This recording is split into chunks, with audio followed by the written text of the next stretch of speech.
I am Solid Jake, joined by Jared Zoya Eggleston, and we just saw a phenomenal game number 1. Crazy strats from both teams, but we do have a quick interview with the players. All right, guys. All right, very intense game, Tempo Storm. What was the main contributing factor in your win there? I think it was our ability to kind of adapt to what they were doing and play around the precise window that we had to avoid getting killed right away in the fight. Because we knew if we could survive that, we would actually be able to win the team fight in the long run. So figuring that out when we did and making the changes is probably the biggest factor. All right, Maelstrom, what is the change of strategy for you guys in Game 2? I think all we have to do to win Game 2 is just calm it down a little bit, get an early edge just like we did last game, but instead of getting a little overeager, going a little too hard on the keep, you just keep cool, close it out right. All right, thank you. Go back to your stations, gentlemen. Take it away, Solid Jake and Zoya. Man, I was so pumped about that first game. Maelstrom with such a convincing start of the map. Tempo brought it back, and with just the distraction of those two warriors never falling, they just stayed alive for so long. Arthlon slipped away with the Haunting Wave, pushed with that boss, and took a convincing finalized win there at the end. Yeah, it was a really cool game. Again, though, I have to admire the confidence for Maelstrom. Normally, that is a kind of draft that you save as your ace in the hole. Like when you're 2-2, you're down, and you need something to catch them off guard. They opened the set with something that crazy. That takes some insane confidence, and I'm really impressed. There they are on the screen right there. Currently down 0-1, but this is a best of 5, Jake. They have plenty of time to turn this around. I mean, like you mentioned, yeah, plenty of time indeed. Best of 5 series, a lot of things can happen, and the strategies actually fluctuate so much depending on the map. Now, that was Tomb of the Spider Queen, a map where we see a lot of emphasis on a hero like Kerrigan or Nubarak, those big initiators. And running a composition without a warrior, as crazy as that is, they might have more like that in different versions for different maps because the strategies differ so much. Yeah, and keep in mind that this is also a new patch, and since the patch, Tempo Storm and Cloud9 Maelstrom have played each other once in one single set of scrims that was only 2 hours long. They have avoided each other completely. There have been some ESL matches in between where you can kind of see each other's strategies, but neither team really showed what they were going to do here. Both teams have had 2 weeks on a brand new patch with so much to change to prepare for each other. And you mentioned they only played for a 2-hour scrim. Jared, how much do these teams actually practice? So I know Maelstrom's practice is very similar to ours. We do 6 hours of scrims. We being Tempo Storm. Tempo Storm, sorry.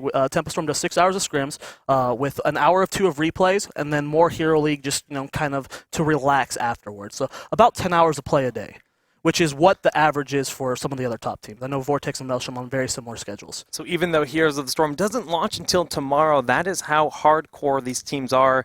Tempo Storm, they actually live in a team house, and it shows that their training is paying off, taking first game in the series in an event this large. Yeah, and like you said in the pregame or at the end of the last game, Zuna, the newest member of Tempo Storm.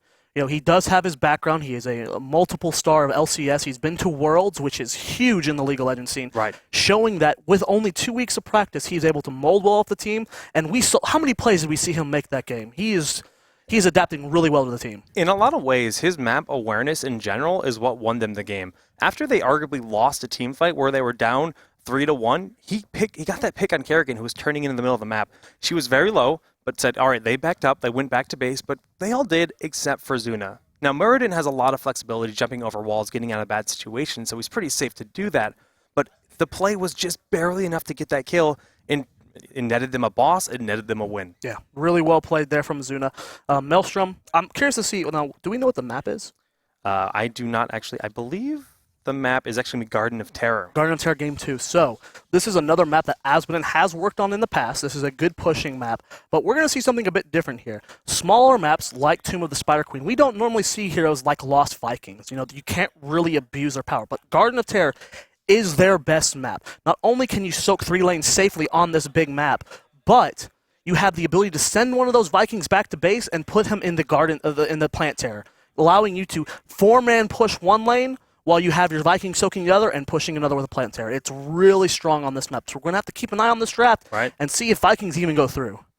Yeah, Vikings, they're very powerful. I actually really expect them to ban, like you were alluring to, if they even make it through the draft, because they're so powerful. Being able to soak 3 lanes, each Viking actually gets 100% of the experience that a normal hero would if they're in the vicinity of those minions when they fall. So it's quite powerful of a hero on that map, and there's a lot of cool synergies when you consider someone like Sylvanas, who can turn those towers off. And then the push gets a little bit ridiculous if there's no one in that lane defending it. And it's really can be quite powerful on this map. Really strong, and we're going to have to keep an eye on that. The draft for this map is going to be different than almost every other map. You have your big maps, Cursed Hollow and Garden Terror. Those maps have their own meta. You have your small maps, your Dragonshire, your Haunted Mines, and your Tomb of the Spider Queen. And then you have your Sky Temple, which Sky Temple has its own meta altogether. It's just such a different map. So we'll have to see how the draft plays out this game. We're getting all the players into the lobby right now. Making sure that everyone is good to go for this draft. And I believe we just need to make one change. Yeah, I think we're actually just about ready. There We'll be going very soon. But yeah, Garden of Terror, it's pretty similar in the way that you have to collect a resource, right? In Haunted Mines, you collect the gems, and you turn in the gems in order to receive the favor of the Spider Queens, who will then march down all 3 lanes. But in Garden of Terror, you collect 100 seeds. You cannot drop them, you cannot lose them, and as soon as they are collected, it will automatically summon a Garden Terror to summon for you, to fight for you. It is a very different mechanic altogether. You're controlling it, and you get to choose where you want to go. But the draft is beginning, guys, as we do have that ready. Garden of Terror is the map. Tempo Storm with that first pick. Now, on Garden of Terror, Zoya, we immediately see Tempo Storm remove Jaina. No hesitation. In a lot of ways, they're saying, look, hey, we're going to remove Jaina. You have to remove either Vikings or Kael'thas. With Vikings being removed, I would be, okay, no, Sylvanas. Sylvanas, really powerful here on this map. The pushing is really good. You talked about Temple Storm's drafting. We spent a lot of time going over our draft the last few days, and unless situations happen like they did on Spider Queen, we have a lot planned out. Just on paper right there. I see Dreadnought with the paper in front of him. He is reading it, and we are ready for almost any situation. And that's why the players are in the hot seat and not me, because if I see Kael'thas available, I'm first picking him every game because he is actually just super fun to play. But Maelstrom, they have that opportunity now. With Sylvanas being picked up, they know that she has that push potential. We saw the value in that last game, even ending the game with the boss at the end. But they're going to go for that big warrior pick and then Brightwing.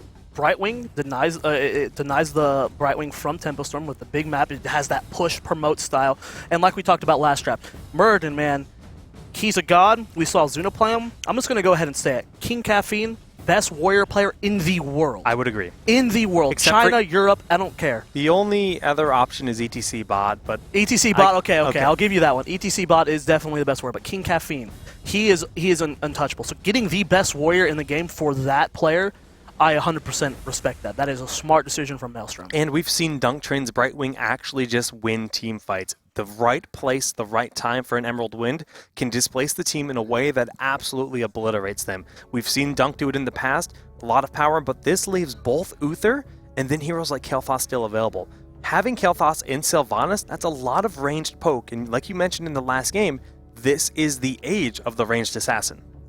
Yeah, it's really good. And there it is, the Kael'thas and Sylvanas. Now, Kael'thas is a late-game hero, Jake. He doesn't start scaling until he hits 13, respectively 16 as well. Once he hits 16, he is one of the most dangerous heroes in the game. Maybe actually the most dangerous hero in the game once he hits 16, but his early game is fairly weak. They have a good pusher right now with Sylvanas. What will be their next pick here? Do they want to lock in that Uther? Because Kael'thas is such a high priority target, Maelstrom is going to be looking to blow him up immediately. So locking in that Uther now guarantees you that Divine Shield for the Kael'thas and prevents Maelstrom from going double cleanse, double support. But at the same time, they have to think about the implications that Brightwing could present in terms of promote compositions. She is the centerpiece. Leaving someone like Tassadar, who also fits in just about any composition, really allows them to get that double promote without actually spending any kind of picks towards that, right? They work well in any composition. So Tempo, they have to consider Tassadar, and there he is, because that will, again, especially on a map this large, allowing them to get Asmodan, Brightwing, Tassadar, we already know they want to run Asmodan. Yeah, that would actually be their pick. It's very smart that you bring that up, Jacob. Upset that I missed it. Tassadar and Asmodan would have been locked in right now if Tassadar was available. That is triple promote, that is split push with the Brightwing. Brightwing can promote a lane while Asmodan is promoting it from across the map. And on this map specifically, the biggest map in the map pool, that is a terrifying thing. So smart pickup from Tempest from getting that Tassadar. And there it is, the double support pickup, denying the cleanses, and there's the Illidan as well. Yeah. I Dreams Illidan, Jake. We talked about it in the pre-show. Illidan in iDream's hand is one of the most terrifying things in the game. This is actually a really scary, very smart draft by Maelstrom. Now, they already put the threat on the table for Tassadar, but they go in with the Uther and the Illidan. This provides them just such a hard hero to kill, because Illidan, the way he works is his trait means... The way his trait works is 20% of all the damage that he does, it counts as healing towards him. So when he stays alive, he just heals up so much, and you throw Brightwing and Divine Shield, just Uther's kit in general on top of that, it's bad. It's a bad time. And look at Templestorm's draft. You know they're 3 damages, so you look at that and you go, can we survive that, and can we out-sustain them? Yes, with the Illidan double support, with a Murden backup, no matter what their 5th damage is, they can survive that if they play it properly. So really smart picks from Maelstrom. But what they're missing right now is a lot of stuns. Actually, they just have the Gravity Lift on Kael'thas, which you can of course use the Verdant Spheres, his trait, to make it hit 3 targets at once. But beyond that, Rhaegar does not have the potential to stun. Tassadar does not. There's the Wailing Arrow on Sylvanas, but that's gonna be a huge part of how these team fights pan out. So much disengage. You can use Metamorphosis to get out of a fight. You can use Emerald Wind to disengage. You have a Leap on Murden. There's so much disengage. You're right. Without that lockdown, Templestorm's in a scary spot. What will they go for? And they do go for the Anubarak. The Anubarak is good for multiple reasons. When you get that Web Wrap, you can take one of the supports out of the fight. You can deny that Uther. You can deny that Brightwing. Immediately do that. Now, there is a double cleanse. You can cleanse Web Wrap if you're fast enough. So that is a scary option if they do go for it. You have the extra damage with the Anubarak as well. When you do go that Locust Storm, he actually is like a mini Illidan. He can do a lot of damage to that backline. And there's a Falstad. Maelstrom sticking to their guns on this one, man. Wow, what a cool pick. I mean, we know Maelstrom is one of the only teams that likes to run a lot of Falstad. Falstad is, of course, just a big ranged assassin with a massive amount of damage potential. But if he can line up those Hinterland Blasts to hit 3, 4, maybe 5 targets, it can absolutely annihilate the enemy team. Yeah, and you have to keep in mind this as well, Jake. Brightwing Falstad, double globals on this map. They can soak 2 lanes at once. They can just suddenly be in a fight at the same time. Really, really good play there picks there from Maelstrom. I think they won the draft. This is a scary draft here. It is the double support, which we don't see too much. You have to really focus. You have to focus fire with this comp, but this is looking strong. There's a lot on the line in terms of Sylvanas. Now, Sylvanas can straight up win a lot of these games. That's just the power of the silence. It's an AoE silence. If she does hit those perfect silences, followed up by a big web wrap, that's really what Tempo has to do. Yeah, and that's what we're going to be looking for. Both teams, like everything, rely on focus fire right now. Will Maelstrom land the Wailing Arrow on the right target, or excuse me, Templestorm and the landing arrow on the right target, and will they be able to secure that kill? If they can do that, once it's a 5 versus 4 and double support is what's there, they can easily win a fight. The potential is there. The map is Garden of Terror, and it's a big one. Now, we have to talk about the presence of those pushing heroes. It's really just the promote from Brightwing and the promote from Tassadar to really have the additional presence on the map, but there's also the global presence that Maelstrom has locked in. Falstad has the fly. Brightwing has the phase shift. They can be anywhere at any time to kind of exceed the amount of soak they have to try to get an early lead in this game, but at the same time, Sylvanas, if she is left alone at all, her push is kind of ridiculous. Yeah, and we heard Dunk Train talk about it in his interview. He's aiming at aggression, but we are in the game now, guys, as we load in here. On the left-hand side of the map, we have our blue team. It is Cloud9 Maelstrom. You can see them on the screen there, how handsome they look, but here they are in the game with Uther playing as Biceps, King Caffeine on Muradin, Dunk Train will be playing as Brightwing, K1 Pro on Falstad, and in the top, it's going to be iDream playing as Illidan. And in the red trunks on the right-hand side of the map, we have Tempo Storm Zuna playing that Sylvanas, Dreadnought on Rhaegar, Arthalon on Kael'thas, Tassadar played by KO, and Anubarak played by Soldier. 10 handsome nerds enter this game. Only 5 can be victorious, and they will do their best because there is $15,000 on the line. Make sure you guys use that hashtag WCA 2015 in this tournament on Twitter.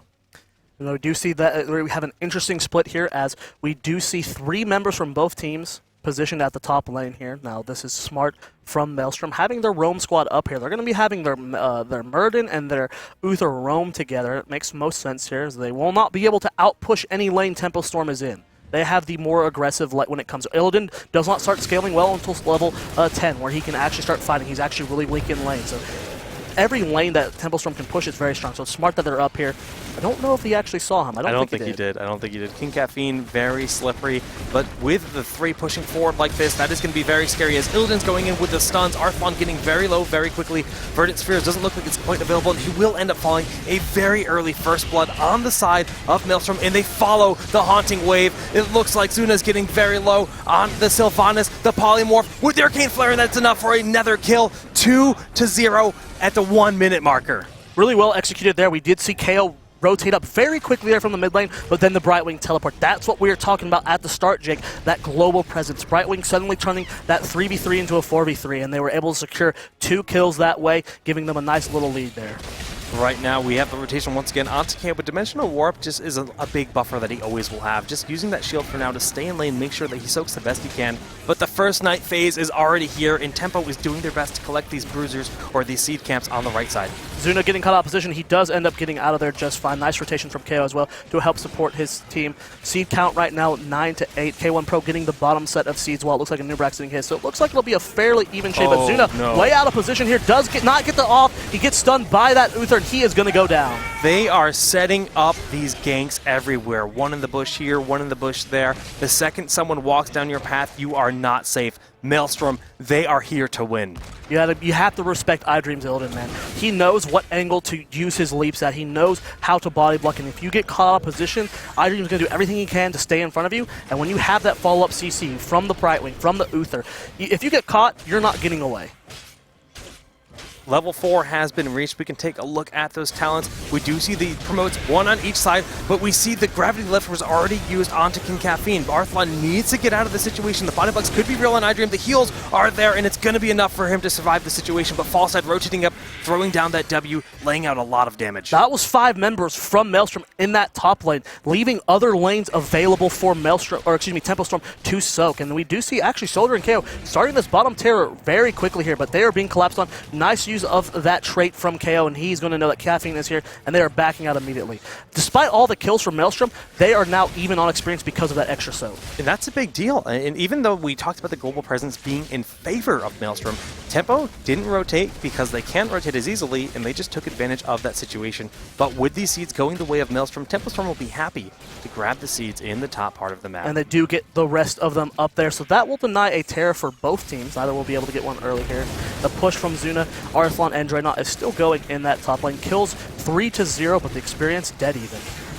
Yeah, well, 98-82, no terror for that first phase. KO rotating up, using that promo onto this minion, and with the lockdown that Sylvanas provides, those minions will get additional power in that push phase. Yeah, really strong push here from Templestorm. As you can see here, we have 2 promoted minions still alive, and that tower is getting very low. But dude, nice flank there from iDream, getting Templestorm to back off. They have no vision. When you see Uther leaving the mid lane now, Murden coming up. This is going to be a 4 versus 3 very quickly here, but they're already backing out. Looks like Templestorm will be safe. Yeah, nice calls on the rotation from Tempo. We see the scouting drone going down for Brightwing just to give them vision on all of these bushes. The positioning on that just gives you so much information on the map, and it's just such a powerful talent in this current iteration of the game. Well, level 7 has been reached by both teams.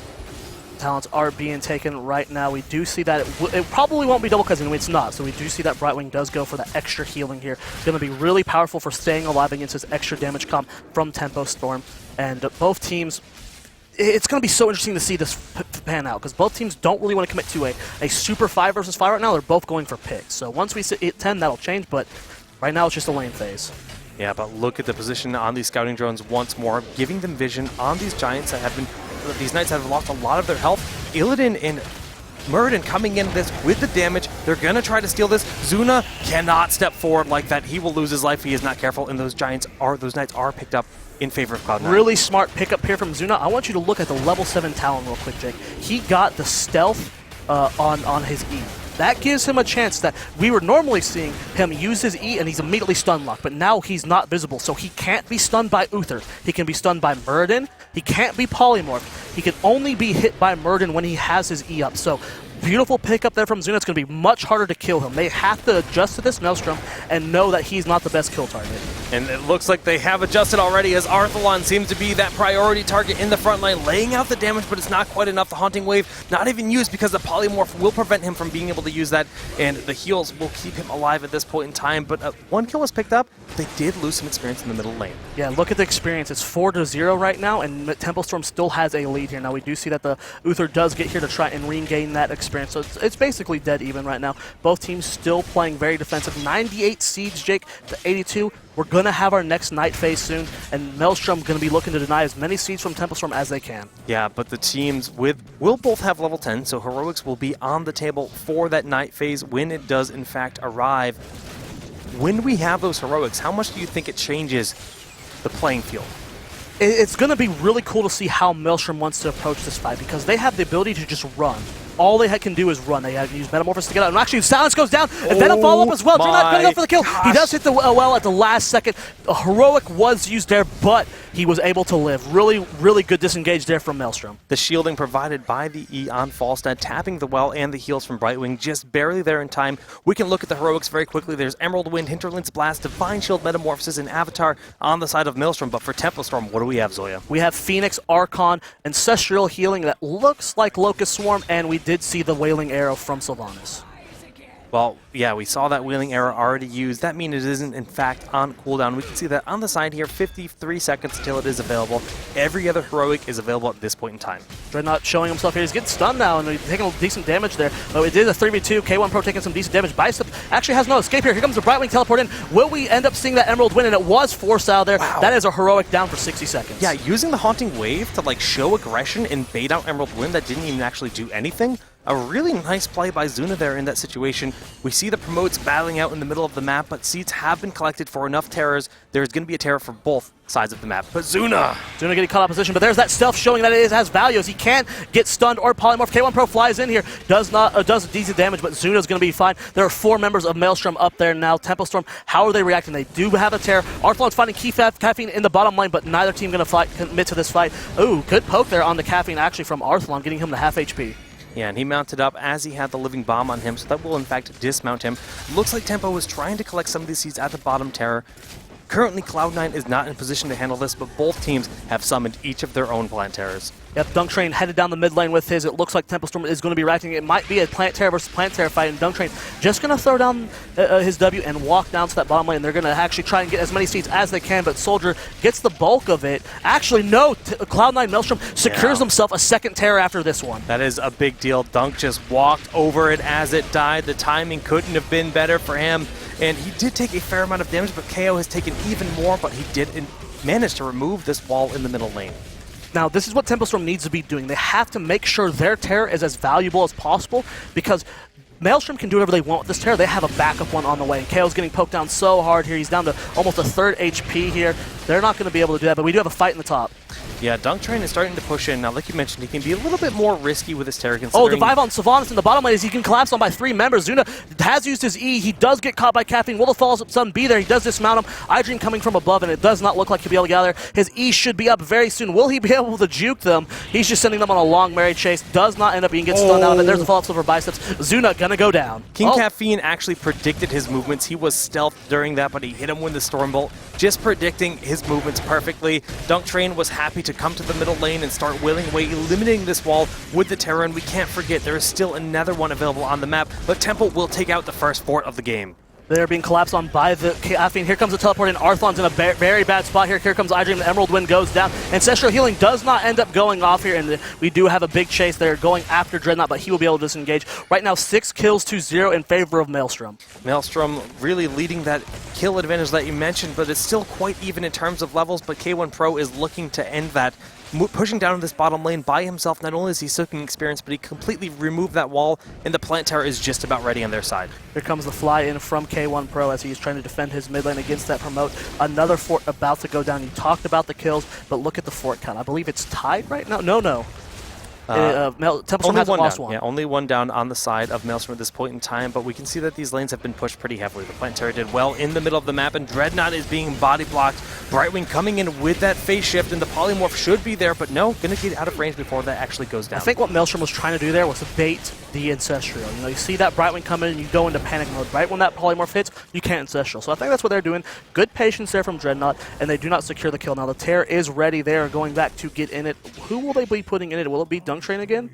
Looks like he is in fact going to go in it, but Zoya, one of the things that we mentioned in the draft is that Kale Foss is in fact a bit of a carry. He doesn't really hit his first power until level 13, and he's actually going to go for Flamethrower in this game. Chain Bomb received a bit of a nerf in the last patch, and this is also a safety pick. Considering the amount of stuns they have in the front line, this will allow them to be a bit more passive, but we see the silence go down, and that is a kill on Illidan. The perfect target to kill early in the fight. Biceps is forced to use the Divine Shield. He's getting very low, but Tempo Storm, they have the aggression. Zuna does not get the E properly. He's in a bad spot. They do not secure that kill on Biceps. It's a really good blow up there onto Illidan, giving them just an extra cushion there. That's the first kill of the game for them. And we do see that Plant Terror is pushing bottom. Zuna is going back. Dunk Train is just trying to get as much value out of this Terror as he can. He's at half HP, but now that keep is exposed. Yeah, Arthlon looks like he will be hearthing back to base. Sylvanas is already there. They need to defend this back keep because Dunk Train on Brightwing is in the Plant Terror in that 650 experience on every tower that falls. Only the one is going to fall at this point in time. They have eyes on his Plant Terror, and they do want to remove it the best they can, but the Night Phase has begun. Yep, level 16 has been acquired by Tempo Storm. We'll have to see how they react. Arthlon's going to be sitting in the bottom lane, dealing with Dunk Train as well as he can. 16, we do see that 3 Blood for Bloods, the Storm Town. Now, this is a cool build from Tasker. You get the Shrink Ray to deal with the Illidan, and you get the Double Storm for that extra damage to burst him down. That's a big deal, and we, of course, have the Ignite. That means that every Flamethrower, which comes from oh so very far away, will activate a living bomb onto the targets that it hits. It's a big deal. The damage potential is there, and Tempo Storm only needs one more seed before they get a Plant Terror of their own. They are starting that top boss, and they will have that Terror of themselves. 16 has been acquired by Maelstrom. We do see the standard talents. We see the Overdrive, the Blood for Bloods. You have the Double Stun from Uther, and you have that Polymorph. All very normal. Maelstrom came to the realization that if they destroy the bottom Terror, it's not going to be enough seeds. So they're going to try to steal some seeds in the top lane, but Tempo Storm was a little bit too quick in collecting them. Caffeine in the front line looking for a kill. The Haunting Wave was just used by Sylvanas to put the Emerald Wind and the Silence go down, picking up a lot of damage, but multiple heroics have been used, and there is the Metamorphosis from Illidan. Uther gets the Divine Shield down. He is getting pretty healthy there. There comes a Shock, and I think 3 people there. Big heal on the KO, but no, Soldier is way out of position. Can he burrow charge out there? He's getting shield up. The heals are so good from Dreadnought. Soldier is trying to burrow out there. Illidan goes down, first kill again. Biceps is really on the backline. The poke from Kael'thas is doing a lot of damage. K1 Pro gets caught out of position. Dreadnought doing a lot of damage. Another heal keeping Zuna alive. He is cutting as well as he can. He's completely safe right now. A 2-for-0 trade so far, and the chase is happening. K-Caffeine is in full retreat. Uther doing the best he can to keep up his team, but these chain heals from Dreadnought are keeping up everyone alive. K1 Pro goes out from the bomb. A good kill from Arthlon, and now it is a 5 versus 2, Jake. I can't believe it. Anubarak was almost dead. Arthlon threw a gravity lift. Anubarak almost dead. Another time, the heals come from Dreadnought. Massive plays in the invisibility on Sylvanas to get out of the situation. Zuna had no right to be alive. Not a single member fell on the side of Tempo Storm. Huge plays. Went the whole game without getting a single kill, and all of them have happened post-14, Jake. Tempo Storm now has their Plant Terror. They are pushing it down the middle lane. We do not have one from Maelstrom, so this is a huge advantage for Tempo Storm. Theirs is very healthy right now. iDream is back in the fight, taking a look at the heroics. We're waiting a few more seconds for those big cooldowns from Maelstrom, and there's that Phoenix to help push down that wall. Only a 40-second cooldown on the Phoenix of Kale Foss just provide a lot of additional aggression in zoning for this Plant Terror. They want to remove a keep. Remember in the last game, they got the first keep very early after a big team fight. This is opening doors and setting the stage for that to happen again. And at level 16, Tempo has a triple Blood for Blood. It's so much damage to that frontline Muradin. He can take a lot of damage, and it looks like Tempo Storm wants to commit to this keep. Look how far back Arthlon can be with that increased range. He is poking from such a distance right now, and Zuna is trying to get a little bit of extra damage there. Nice dodge from Dunk Train, avoiding that Flame Strike to get that Living Bomb on him. Just constantly throwing down the overgrowth, throwing down those flame strikes, like you mentioned, to whittle away at the keep. It is quite low at this point in time. There is, in fact, no mule in this game, so the keep's health, that will remain the way it is. And Temple realizes they have another 15 seconds, very weak in terms of the health pool on the Plant Terror. They just want to remove this bottom fort if they can. Soldier backing out. Might be caught here. He has to be very careful. He does not have his E up just yet. He'll be up in a few seconds. Nice disengage with that polymorph. 2-level lead here for Tempo Storm. They have one keep exposed. Top might be exposed, but there comes Zuna popping out. He does get the stuff off. Caffeine does not get the stun. Zuna just fine. Yeah, Zuna went straight up. He went for the direct action on the Stormbolt. I mean, even when you have that invisibility, you have to be so precise with the direction you go to try to mind game your opponent with those jukes. And I have to give a lot of credit to both King Caffeine's Muradin and Zuna Sylvanas because that level of play is really there today. Yeah, well, I was not joking when I said Caffeine was the best warrior player in the game. The way he can predict where Sylvanas is going to be despite not being able to see him is so strong. Caffeine's so good, but we do see Soldier in a little bit of a scary position here. Has to be careful here. And it looks like Temple Storm is potentially going to backdoor top lane. Now, they're going to see this. You see this scouting drone put down by Brightwing on by Dunk Train is really nice position, just revealing that there is, in fact, a Nubrak trying to do this, but they're not really trying to contest. They just want to have eyes on the members of Tempo Storm to get any additional map presence that they can. And we do see that they are reacting to the Knights in the top lane, so they're going to go ahead and clear that up. Take the Giants of their own, so that does push out. Temple Storm, I think they're just willing to be patient here. They know they have lead with the map control. You know, they are confident in seeds. It is 91 to 49, so they can guarantee to get a tear no matter what. Right now, all they want to do is get level 20, Jake. And they are getting quite close, more than a level advantage at this point in time. And Anubarak will, in fact, have that burrow charge to get away from King Caffeine. Nicely done by Soldier, almost being caught out of position, like you mentioned, but he will be okay. And level 20 is oh so very close at this point in time. Such an important tier. We see Illidan diving on that backline for Arthalon.